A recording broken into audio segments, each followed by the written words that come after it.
So we were asked a question this week about shortening a sweater. And this was in the context of, could crochet fix this? And I don't think crochet is quite the right answer for it. But let me show you the sweater in question, and then we'll talk a little bit about what we thought we might be able to recommend.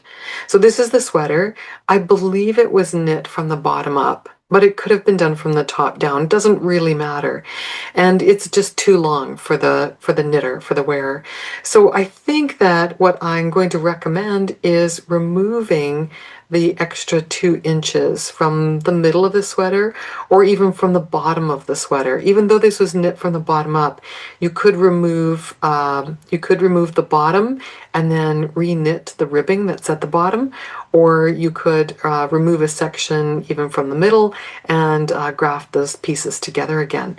So that's what this little tutorial video that I've prepared is all about. It's how to remove excess length from your project. What I want to show you today is how to remove some length from a project that you've completed. And so I've chosen this swatch to show you how, if you wanted to take, say, 2 inches or 5 centimeters out of your garment, how you might do that. Now, the project that I was consulted on was knit in the round.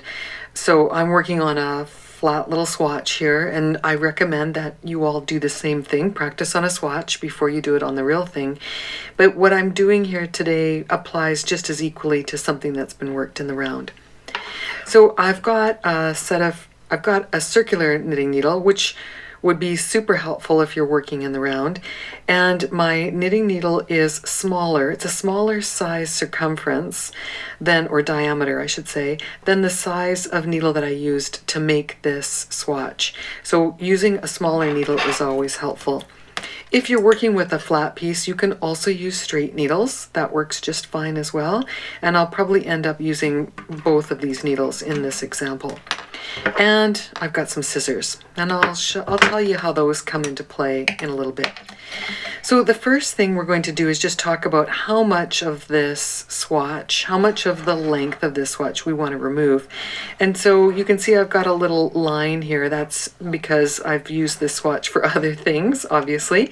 And so what I'm going to do then is say that I would like to remove the middle bit here. So I'm going to remove a segment that is, sort of equidistant above and below this line that goes through the middle. And I'll show you how to do that. So what we're going to do is basically we're going to cut this little piece out. But before we do that, we're going to put the stitches back on the needle so that when you cut when you cut anything in here, your project doesn't fall apart. You don't lose anything. So what I'm going to do here, and again, if I were working in the round, it's exactly the same process, but I'm just going to pick a spot here. I'm going to work, let's see, that's 1, 2, 3, 4, 5. I'm 6 rows above my center line, and I'm going to put my needle under one leg of a stitch in a column. And it doesn't matter where you begin. Well, it doesn't matter where you begin as long as you're using a circular needle or a double pointed needle, something with points at both ends. If you're working with a straight needle, you will need to start from the very edge. But let me show you how this works with a circular needle, just in case you happen to have one handy. You're going to slip the needle under the right hand leg of a knit stitch. So I'm just going to slip my needle under both legs of the stitch here for a second and hold this up so you can see what I'm talking about when I talk about a leg. Each knit stitch has 2 legs, and we sometimes say that it looks like the letter V when you've got something underneath it, illuminating it. And so there is a right hand leg and a left hand leg. And what you want to do is put the right hand leg on your needle and leave the left hand leg alone. So I've put my needle through the first right hand leg, or any right hand leg, and then I'm dipping my needle under the next right hand leg of the stitch adjacent to the one that I picked it up. And I'm skipping over the left hand leg and picking up the right hand leg. Skipping the left, picking up the right. And what I want to do is go in a straight line across my knitted swatch, or if this were your sweater, go in a straight line across your sweater using a needle whose diameter is smaller than the needle used to make the swatch or to make the project, because that will make it easier to pick up these right hand legs. And every now and then you'll take a look and say, am I going in a straight line? And because I have this sort of line here, I can keep counting up 1, 2, 3, 4, 5, 6 to tell myself that I'm going in a straight line across these stitches. Now, if you don't have that straight line, if you don't have that line to come up from, or where you're picking up your stitches is, it's too far along, you can't really tell, you can look at where your needle is going, and you can kind of eyeball it to see that you're making a straight line. So I'm going to continue on here, picking up one right leg all the way around or to the edge of my swatch. And because I'm working on a circular needle, I'm going to pull it through this way, and I'm going to finish off these stitches over here, because as you can see, I didn't start at the edge, I started kind of in. And I'm going to be clever here. I'm just going to turn my swatch around, because do you notice that whether you're looking at it from this angle or from this angle, the right hand leg is always the right hand leg? I'll let you mull that over for a little bit. So I'm going to continue to pick up the right hand leg all the way over to the other edge. I think I've got one right there. It's kind of folded over. Those edge stitches are really kind of sketchy. So if you are working in the round, it's a bit easier. So I'll turn this back this way. And I'll pull my needle in here a little bit so you can see the line that I've made, because seeing it on the cable is a little bit harder. But essentially, I've picked up the right hand leg on my circular knitting needle all the way along my project. Now, if you were working in the round, your needle will wrap all the way around. And because when you're working in the round, you're always working in a spiral, your needle tips will never meet tip to tip. Where your needle tip comes up will either be the row above or the row below. And that's because you're working in a spiral, and that's okay. You will still be, you won't be off on your stitches at all. You're not off course. Just know to expect that when you come around, that needle tip will be either above or below where you began. And that's completely fine and normal and the way it should be. Okay, so now that I've got these stitches held in the cable of my knitting needle, I have a couple of options. I could snip a stitch in the row below, and I could separate this piece, and if this was the top half of my sweater, I could separate this bottom piece out, take it out, and I could recondition the yarn, like unravel it and wash it, and then re-knit my ribbing down below. Or if I wanted to keep the ribbing, because maybe it was really hard to do, then what I could do is put another needle in here and just remove the middle section, and then Kitchener stitch or graft those two sections together to make it look as if nothing ever happened. So the decision on which way to go is completely up to you, in that you might find it easier to just knit down, or you might find it easier to graft if you just wanted to remove a middle section. So the harder thing to do perhaps is grafting, because I know a lot of us don't really like grafting. So let's do that. Let's do that approach. If I'm going to graft then, and I just want to remove the middle section, then I need to pick up stitches along the edge of, along where I'm going to remove the middle section. So I need my needle into the stitches above, and my needle into the stitches below where I'm going to remove that section. So here, now I've got a straight needle that I'm using, and so I don't have the luxury of kind of starting in the middle. I find it tricky to start at the edge well, let me show you what I do.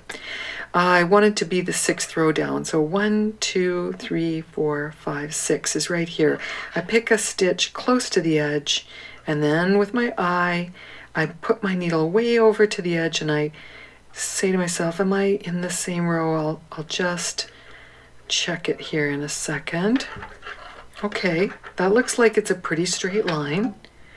All right, let's keep going. So I'm gonna, again, picking up the right hand leg of each stitch on the way across. Okay, let's keep going. All the way across, and I'm just eyeballing it here. I'm kind of looking at the distance between where my needle's going and where that garter stitch edge is for me in my swatch. But every now and then I can stop and count. 1, 2, 3, 4, 5. Uh-oh. Let's go back here. 1, 2, 3, 4, 5. Okay, so I'm picking up 5 rows below rather than the 6th row. But I've got a straight line, so I'm just going to keep going. Now, let's say that you were working on a sweater project and having, you can't count up from the edge all that often. So what you could do is do your counting maybe every 20th row. 1, 2, 3, 4, 5. You could put a little locking stitch marker in maybe below where you want to go, so that as you come across, you can see that as you come across, you can kind of keep an eye on those markers instead to make sure that you're always hitting the row above. It's not a deal breaker if you aren't in a straight line, but it does mean a little finagling later. So try to be in a straight line. That just makes life a whole lot easier. Okay, so I've got a needle that is holding the right hand leg of all the stitches above the section I want to remove, and I have a needle that's holding all the stitches below the section I want to remove. And so now all I need to do is remove that section.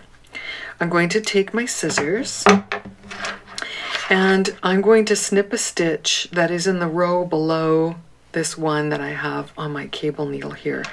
I could remove this row instead, but I'm gonna start up here. I'm just gonna take this extra knitting needle that I have, and I'm gonna use it to pull up one leg of a stitch in the row below where my cable needle is. And using my scissors, oops, there we go, I'm going to snip that stitch. So I'm just cutting one leg of a stitch in the row below the one that I have on my cable needle. And now I will use the end of this knitting needle to unpick the stitches in that row.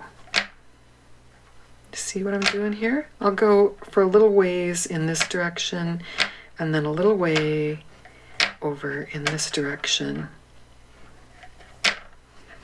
And as I pull out this row, notice that my stitches aren't going anywhere. They're being held on the cable end of that needle. This is one reason why I like to use a circular needle, is that when I pull out these stitches, it's pretty easy to do it because the cable is so small inside that stitch that when I pull out the yarn from the row below, it has, it's not catching on the needle. There's plenty of room for me to get this out. But if this tail gets super long or annoying, you just snip it off and you carry on. Okay, so I'm going to go right to the edge here.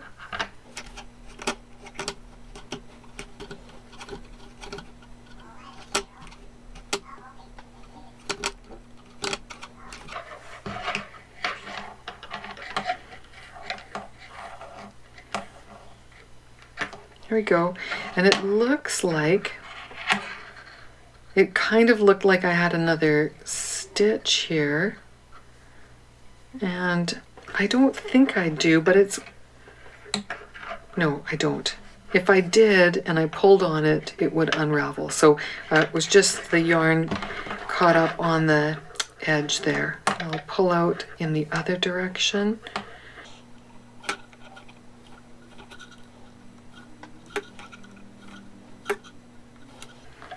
You can notice that the yarn that I'm pulling out is quite crinkled. This is a wool that I'm using, and this swatch that I'm working on, it's been washed, and so that wool has sort of kept the memory of its path through the knitting, and I'll show that to you again in a second here. So if you were pulling out yarn and you had plans to reuse it because you wanted to re-knit the bottom half of the garment, for example, you would need to recondition this yarn before you used it. You can't use it in this format. Do you see how curly that is? That's the path of the yarn across your row. These are the loops, these are the V's that we're looking at as we go along. But if I tried to knit with this yarn, it's going to have a completely different gauge than the yarn that I used because it's not fresh anymore. So in order to use this yarn again, I would need to wash it.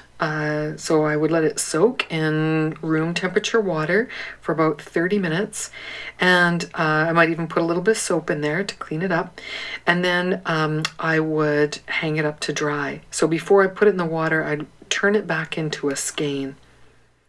At this point, you could unravel the yarn between the needles.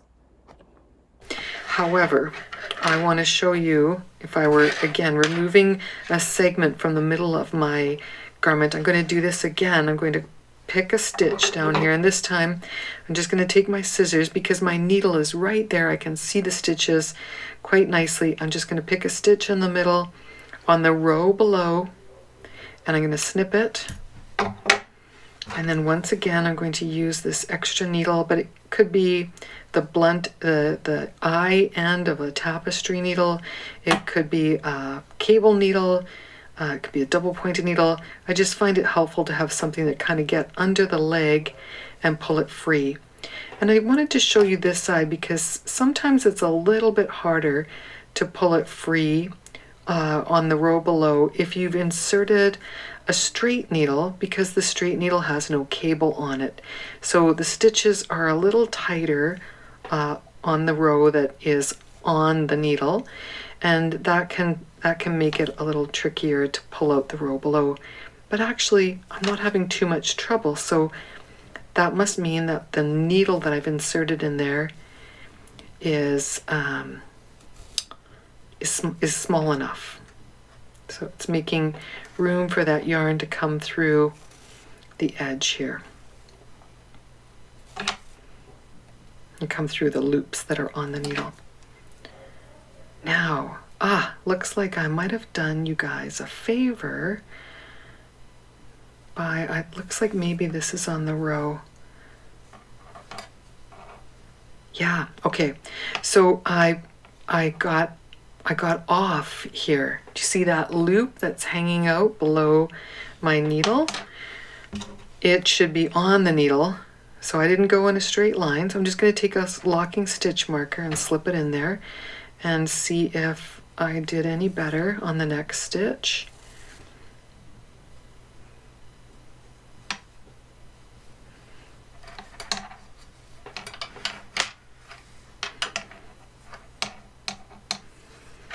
I got 2 stitches here at the end, or 3 stitches here at the end that are misaligned, and I'm not going to worry too much about that.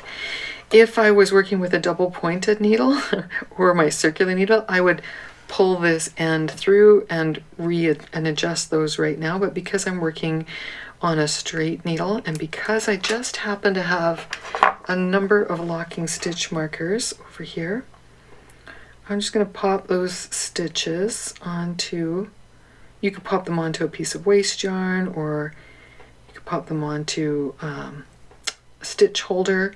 I'm just going to do that, and then I'll put those loops onto the needle in a little bit. Where am I here? I'm just going to turn this around and continue going in the other direction. Here I am, I've got my two pieces, and there's the missing segment that I wanted to take out in order to shorten up this swatch. And so now what I'm going to do is graft these stitches together. Before I do that, I will need to fix this little mess over here. So what I'm going to do, because I'm working on straight needles, is I will transfer these stitches over, just making sure. And when I transfer them over, I can also make sure that I did pick up the right leg of each stitch, because again, whether you're looking at it from the front or the back, you want the right hand leg to be facing you on the needles, so that when you graft, you don't end up with any twisted stitches.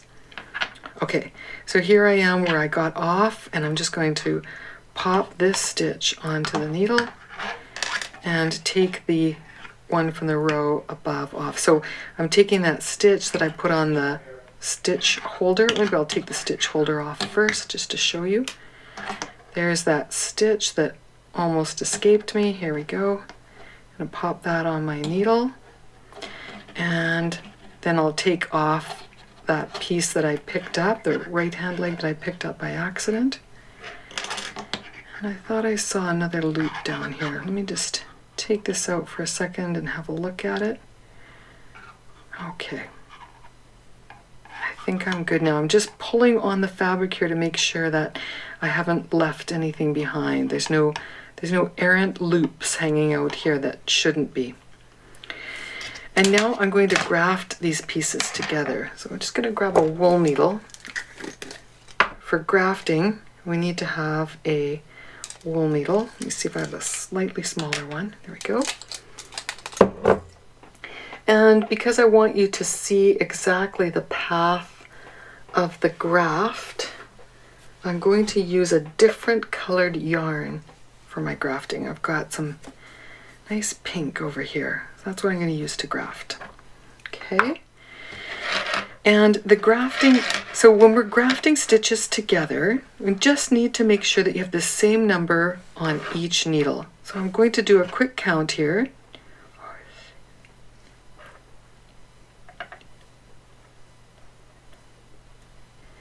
Okay, I've got 31 stitches here.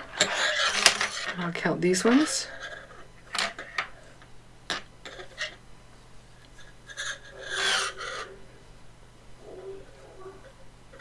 Okay, so I've got 30 stitches on the top and 31 on the bottom. Yep, I've definitely got 30 on the top and 31 on the bottom. And so I'm examining my swatch here to make sure that I haven't dropped any stitches. And remember how I said that there was that side piece that I thought maybe was a stitch? And I see the yarn is coming out of it here. The yarn's just sort of coming out of the side of it. So I'm just going to see what it looks like if I were to pop that on my needle, right leg facing. And so I don't think anything bad would happen if I didn't have that on there, and nothing's going to run or do anything terrible. But if I pop that little loop that was on the edge back on my needle, then I have the same number on both. So I'm going to do that. If for any reason you ended up with one stitch more or less on either side, what I would do is take a locking stitch marker and lock 2 stitches together near the edge or side seam, let's say, of your sweater. And I would treat those 2 stitches as if they were one when I'm grafting. And that way I would reduce it. It's like kind of like doing a decrease, but I would end up with the same number of stitches on both sides. So that's one thing you can do if you end up with a different number of stitches. Okay, so I'm going to do a graft here, and this is what's been traditionally known as a Kitchener stitch. But I'm just going to do it. So I'm not going to spend a lot of time explaining how to do it. There are lots of videos that will show you how to do Kitchener stitch, and they may be cleverer than mine. So I'm just going to do it here and talk you through it while I do it. But know that there are other videos that you can watch to do Kitchener stitch, so I won't spend a long time on it. I'm going to start with my setup, so I'm pulling my yarn through purlwise on my front needle and knitwise on my back needle, making sure that the yarn goes between the needle tips. And then I'm going knitwise on this first stitch and purlwise on the second stitch, still on the needle that is in front of me. And then purlwise, taking that stitch off, knitwise on the next one, leaving that stitch on. And what I'm doing is replacing that row that we took out. I'm basically making that curly loopy line in the knitting that I removed, well, along with several other rows. I'm sewing it back together in a way that mimics a knitted row. And what I want to do here is keep my gauge consistent. So I want this stitch that's in pink to be about the same size as the blue stitch on either side of it. So in my head, I'm talking to myself, knit, purl on the front needle,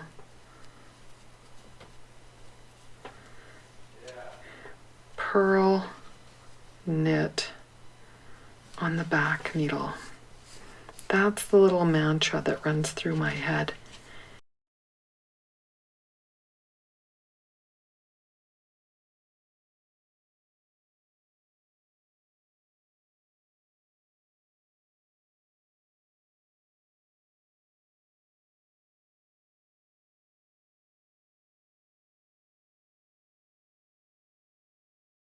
Just want to check every now and then that you're getting about the right tension. I think I might be a little on the loose side. And because I'm close to the edge here where my tail is, I can tighten that up afterwards. I'm just going to say to myself, maybe just be a little snugger when you pull up the yarn as you go across. You got to make sure that all the yarns stay below the knitting needles, because if they loop up over the knitting needle, then you end up with what looks like an extra stitch, particularly if you're using the same yarn that you use to make your garment, your project.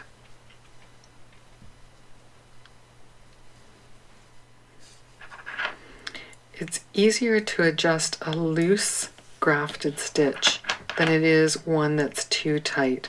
So if you are going to err on the side of being too loose, that's probably better than being too tight. When you get to the last two stitches, you can only perform half of the grafting process, so I'm just going to do that and take my needles out and have a look. Okay, so my first objective is completed. I have lost that whole middle section, right? That's gone. Here it is over here. But my grafting leaves a little bit to be desired. So I'm going to straighten this out. Adjusting your grafted stitches is a bit like lacing a boot with only one lace. You have to start at one place and ease the tension out. So wherever your ends are, you want to start in the middle and work your way towards the end. So I'm going to start here in the middle, tighten up that stitch, and I'm going to work back toward my tail. And as I do it, I'm going to, again, keep looking at these stitches to make sure that they are the size I want them to be. And it's much easier to adjust them now. So to make it easy to adjust, one of the things you kind of watch out for when you're grafting is to ensure that you're not splitting a stitch when you take your sewing needle through. So use a blunt-ended tapestry needle, something that is not too sharp, and try to watch that you're going into and out of the stitch rather than through any of the stitches that you're grafting. That will make things more difficult. See how much better that looks? And sometimes, you just pull on something and it just seems to snag, and you're going to think, oh dear, what am I going to do? And so I'll show you. If you hit an impossible snag that you can't release, I'll show you what to do. When you get to the end, you're going to have to, you can pull on this a little bit, but you see how it's not adjusting that tension. So I need to find that very last stitch, and then I can pull on my tail. But you won't be able to pull on it before then, because it's just going to be that way. It's every loop has its own little amount of tension. So you can see that this half looks much better than this half. So I'll go now in the other direction. And again, if it's more comfortable for you to work from right to left or left to right, you can always turn your project around and work from the other side. That's fine. And you can't even pull just the right hand legs. That doesn't work. You're going to have to pull each leg, give it a little bit of an adjustment as you go across. Okay, so let's say here I hit a snag and I cannot pull that. For the life of me, it's just stuck. It's okay. What you're going to do is just take your wool needle or a crochet hook, and you're going to tuck that loop to the inside. You'll tack it down later. Okay, just make your adjustment here so it looks nice and neat. I don't know what's going on there. There we go. Let me grab that again. And then you can carry on making your adjustments on the other side of that snag. On the wrong side of your work, you'll just tack that snag down to the inside of your garment, and no one will ever know that it's there.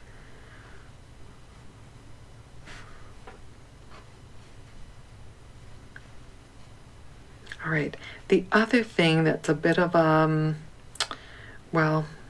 bit of a condition for doing this is that it is easy to do in stockinette, but much harder to do in any other stitch.